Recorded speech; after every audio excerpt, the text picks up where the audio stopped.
Welcome back to Games Revealed. I'm Jameson Also Brink, and we are one. And today I have a fun topic. It's one that I've been weighing on and meaning to do sooner than later. It's essentially the ayaneo versus ayan, and I'm going to throw in a little extra thing at the end that I think you're going to be surprised for. So make sure to watch the whole video because that end piece might add a little bit to the mix, but we're gonna have to wait to find out on that piece. This battle is kind of frustrating, to be honest, but we'll get into that in here in a second. So make sure to like, subscribe, bash that bell with your crowbar. It helps the channel, helps me know what you like. Okay, so the ayaneo and the ayan, I'll be really honest, and I've already said this multiple times. It really comes off as amateurish, in my opinion, with how many options they have. They're all over the board. They're going crazy. The ayaneo is just, they've gone bonkers. They've gone crazy with their lineup. With the ayaneo 2, the ayaneo 2 Geek, the ayaneo Air, Air Plus, Air Pro. It's getting a little out of control, and that's not good, in my opinion. It kind of shows their age with how many options they have. The Ayan is also one that has the Odin, which they haven't even fulfilled those shipments yet, and then they're planning on doing, and they have issues with the light model. I don't even think that's shipped yet. Then they have, and who knows, maybe they'll shut that down and bring up the Loki, because Loki's a much better device, in my opinion. With their different tiers, and we're going to go through how and to take into account with the age, like comment, it shows their ages as companies.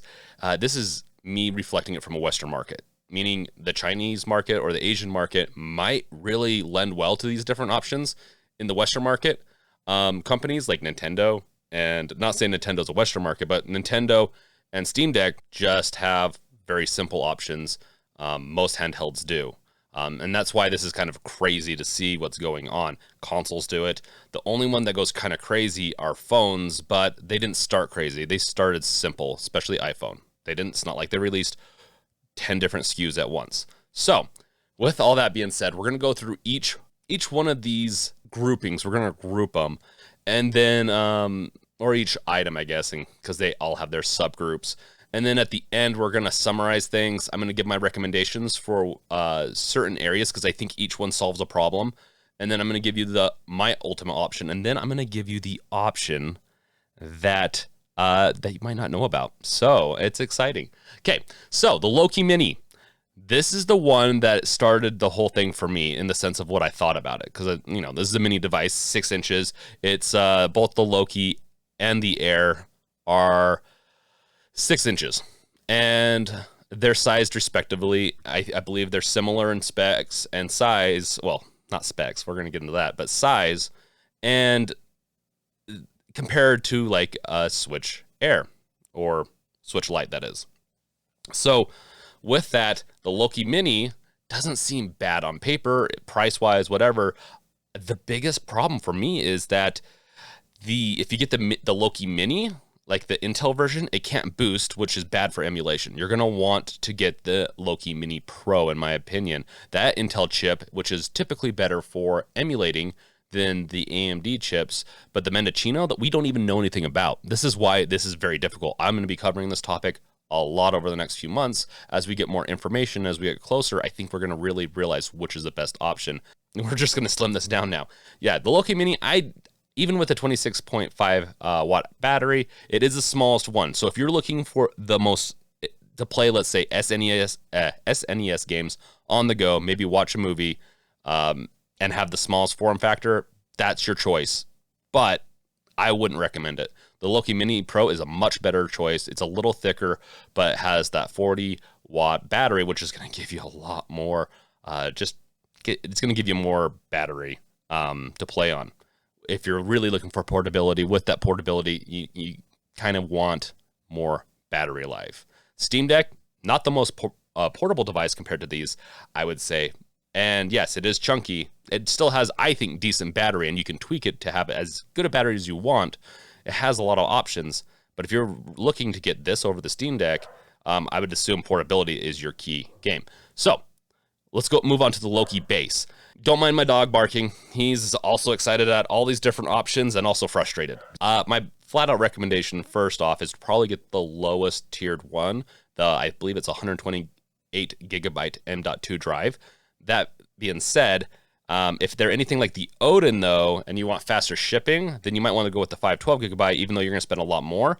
I have a feeling they want to fulfill those orders faster because, I mean, they are doing reservations. So you can do orders and reservations on some of these queues. And I guess I should go over that in a second. But the different versions, I have a feeling that the 512 gigabyte version is going to ship sooner because like I said, I think they want to cash in faster. And also, that's how the Odin's working. The Odin's, I believe the 512 gigabyte versions, or not the 512 gigabyte, I don't think they have that, but the larger versions are shipping faster than the smaller versions.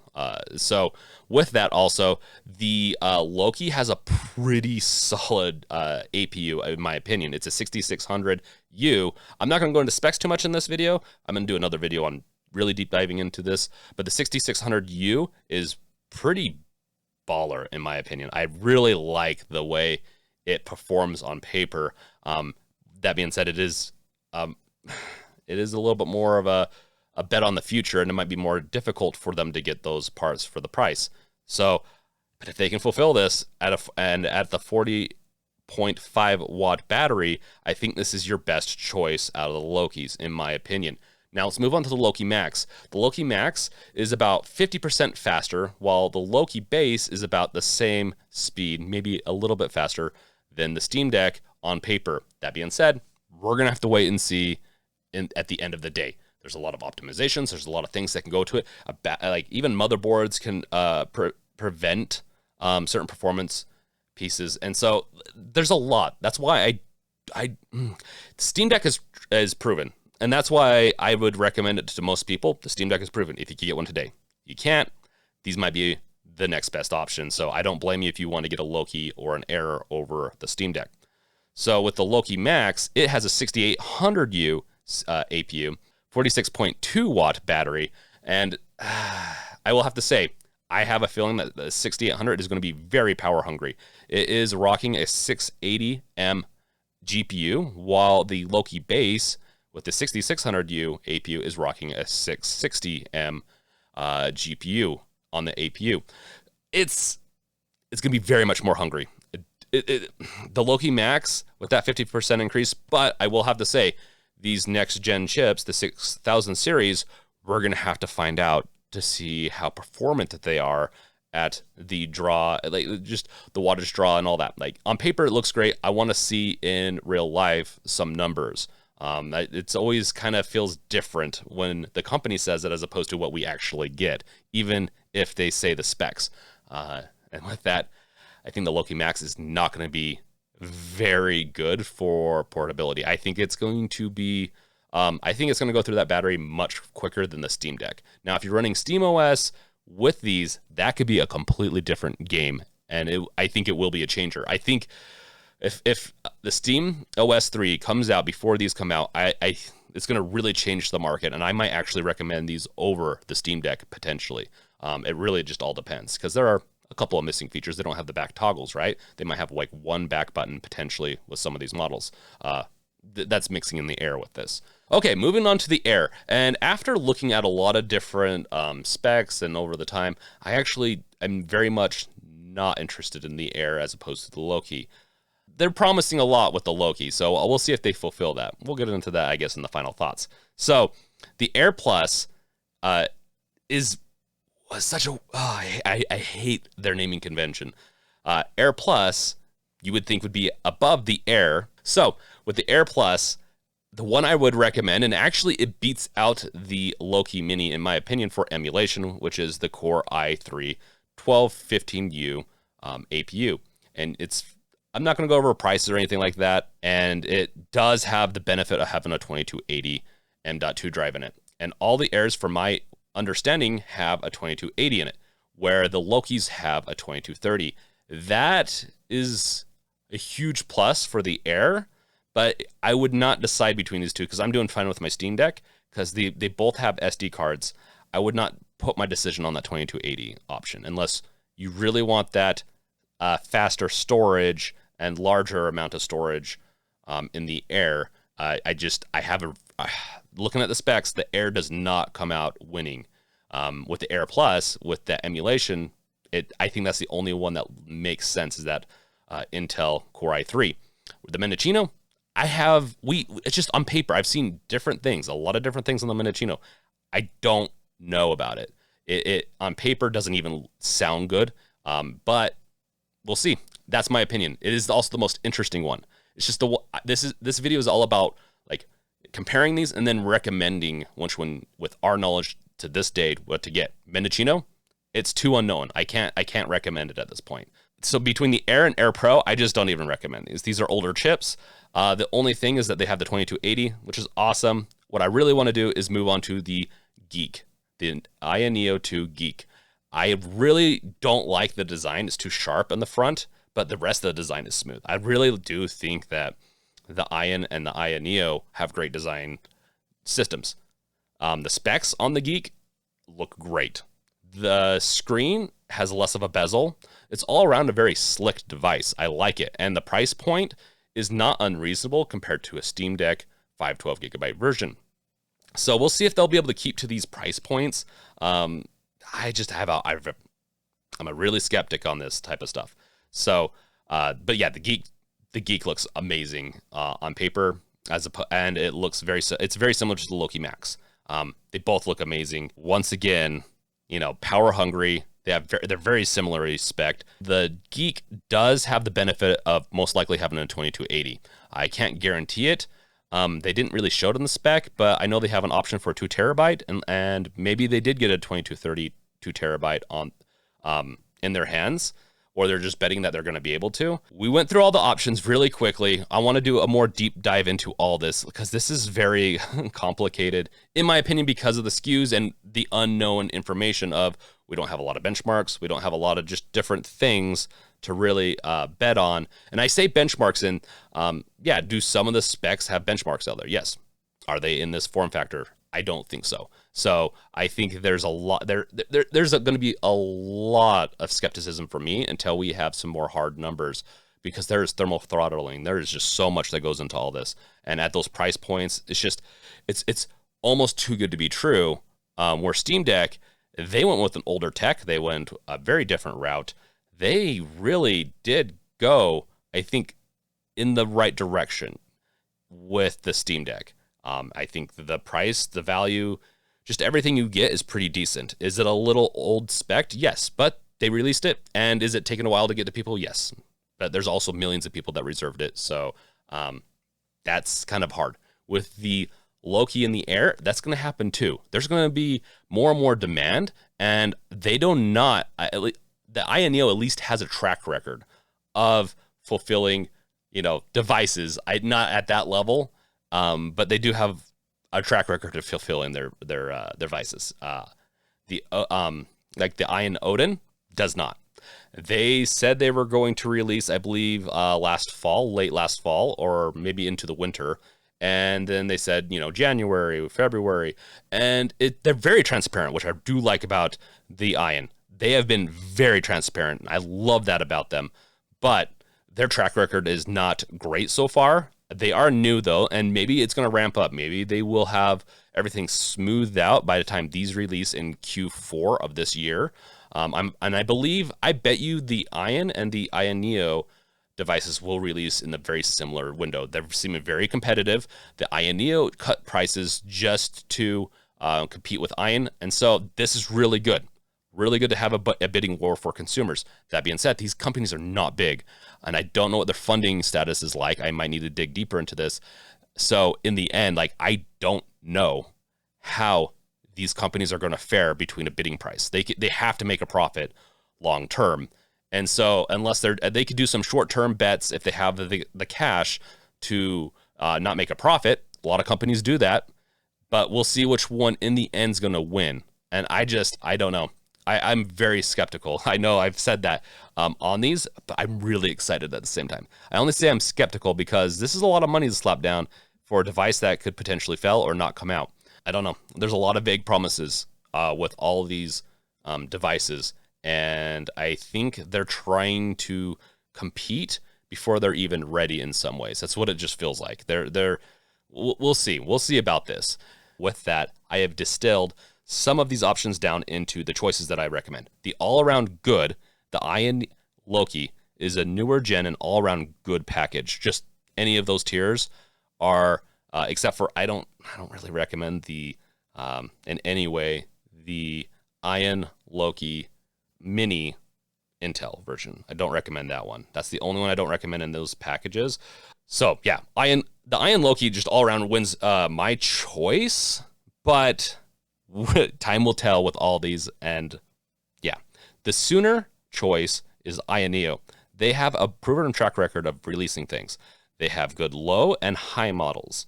I think they're going to have a better chance of fulfilling their shipments sooner than Ion. Ion does not have a good track record. ayaneo doesn't have, I wouldn't say they have an amazing track record with high demand, but they have a track record of fulfilling, and they've had a lot more time to work out the kinks than Ion. Much newer to the market. Then for the choice of waiting, but the Steam Deck 2 might be in 2023, and I'll have my thoughts after all these choices. Emulation though, ayaneo Air Plus Core i3 is the best option. If you want to go with the Loki style or brand and want to try that out, then the Loki Mini Pro is what I'd recommend.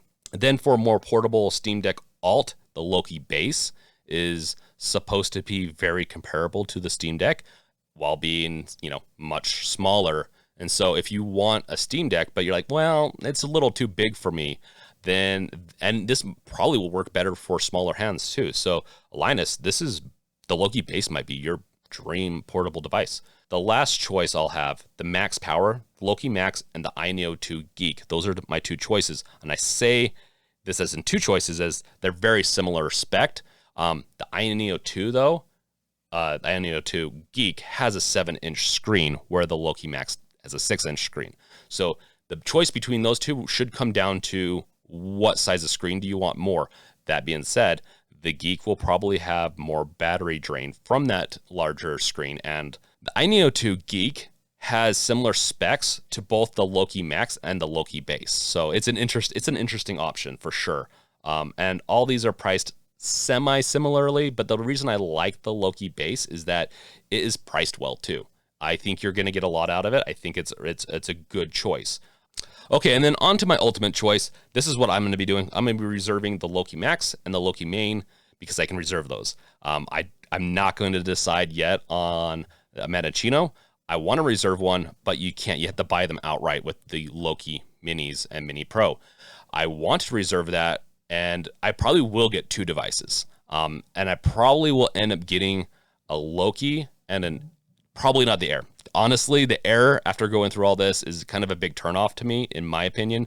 The Geek, though, even with its ugly edges, it just doesn't look comfortable. On paper, looks very interesting to me. So I could be getting but then again, I also want to get a Metaccino. So, my mind isn't fully made up yet, but I am going to do some reservations. And then I am really curious about the Metaccino and how I can get one of those. So those are my ultimate choices. Now to the fun of this video, the Steam Deck 2. There's obviously this, okay, I'm going to preface this. It's a rumor. It's, there's a leak. And then it comes from a channel, Moore's Law is Dead, which I have linked in the description below, and I have a couple other links there. Okay, so the leaks from Moore's Law is Dead is that there's a successor to the Van Gogh, which is a Little Phoenix, and it was began in the late development cycle, I believe, of the Van Gogh. So, and that makes sense, to be honest. Like, accessibility with the Van Gogh was there, so they were able to push more units out. Imagine if we would have gone with something much newer, if the Steam Deck waited, we probably would have an even lower fulfillment rate. With that, Little Phoenix comes 4 cores, 8 threads on an AMD's next-gen Zen 4 CPU architecture with 25 to 35% higher PPC and boost clocks that could reach 4 gigahertz, maybe even higher, to be honest. But then there's other issues that come with that. Then the AMD RDNA 3 based GPU, which should see the next gen Steam Deck 2 boost 50% up from the first gen what we have. So 50% is very similar to what we're potentially going to see with the Loki Max. So you might be able to just get that with the Loki Max. We will see. With also the Steam Deck, this new APU, it's going to be similar, at least that's what it sounds like. It's going to be similar to the R5 3600 from AMD. And that can play some AAA games up to 60 frames, which I think the current Steam Deck can already do that. But it depends on if they're newer. It all depends. This is a very depends kind of game. With that, I wouldn't wait for this if you have reservations on the Steam Deck. You can always just not get the device like the Steam Deck and just give up your ticket at the end. It's not worth it. Just keep a hold of it. Just because you hear something new or shiny, I wouldn't cancel your reservation for any of the devices that I have mentioned in this video. I would wait. Honestly, wait and find out what's going on. They will say on paper that, hey, these are all coming out Q4, or the reservations already started and they've happened for a few weeks. I might not even get mine until next year. I wouldn't be surprised. But with that, it's $5 for, depending on who, where you're at. And you're guaranteed at one point to get a Steam Deck. With that, we'll see with the Steam Deck 2. I have a feeling that they're going to be releasing. We'll see. I think they're going to release the Steam Deck 2 end of next year, and they'll probably announce it at the beginning of next year, or maybe even at the end of this year. I have a feeling with the way Valve has done things on and off over years, and because we were at the end of one cycle with AMD, and we're starting a new cycle with their next gen APUs and CPU, GPU architectures, I think we're going to see some quick movements from Steam Deck 2, and I think they like to solve problems. I'm sure there's problems that they've seen already that they want to release the Steam Deck 2 hardware-wise to fix. So I would not be surprised. It does not mean your Steam Deck 2 or Steam Deck is not relevant. It still is going to play the games that at the same rate that you're playing them right now. It just means that, hey, you will have the option to get a Steam Deck 2 in hopefully the near future is what I'm hoping for. That being said, if you can't get a Steam Deck and you want to wait, but you want to get one sooner than later, I wouldn't wait for the Steam Deck 2. The Lokis are great. Geek is great looking on paper, and let's wait and see. Let me know in the comments below what you think. What is your option? I know that the community really likes the Loki, and I see why more now that I've really dived deeper into all this. I am still going to wait a little bit more to have my final say, but I did have my choices with, there's a couple of choices, and I think each one kind of solves a different problem, which is nice. I just wish they would have named their SKUs or did it just a little differently in comparison to maybe what problem they solved. So that being said, this is the end of the video. I do want to know what you say, and thank you guys for watching. Check out my other videos in my description below, and peace out. Later!